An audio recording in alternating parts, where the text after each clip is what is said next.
সংবাদপত্রের স্বাধীনতায় বিএনপি বিশ্বাসী আচাকরে আজিজুল বারী হেলাল। বিস্তারিত প্রতিবেদনে।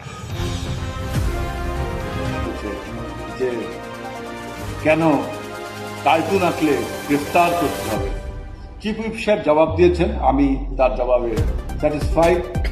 তিনি জবাব দিয়েছেন যে আমাকে ব্যঙ্গ করে যে কার্টুন এঁকেছে তার জন্য যদি গ্রেফতার করে, আমি জানি না তার জন্য গ্রেফতার করেছে কিনা, যদি গ্রেফতার করে তাহলে আমি মাননীয় স্পিকার, মাননীয় স্বরাষ্ট্রমন্ত্রী, মাননীয় এবং কোর্টের বিচারকদের কাছে আবেদন জানাবো তাকে ছেড়ে দেওয়া হবে। অন্য কোনো কারণে যদি তাকে গ্রেফতার করা হয় তাহলে সেই বিষয়টা আমার ইখতিয়ারে রয়েছে।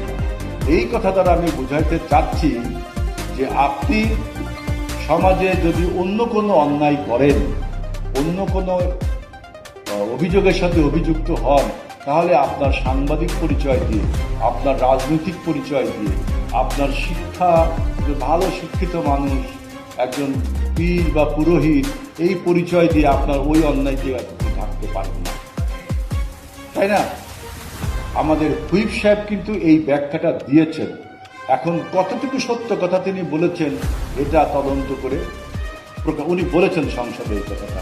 অর্থাৎ আমাদের দল বিএনপি, আমরা কিন্তু সংবাদপত্রের স্বাধীনতায় বিশ্বাসী। কারণ আমার নেতা প্রেসিডেন্ট জিয়াউর রহমান একটা কথা বলতেন, যে এই সংবাদপত্র নিয়ে তিনি একটা কথা বলতেন, an island of democracy in the ocean of autocracy, অর্থাৎ স্বৈরাচারের সমুদ্রে গণতন্ত্রের দ্বীপ হলো এই যে সংবাদপত্র।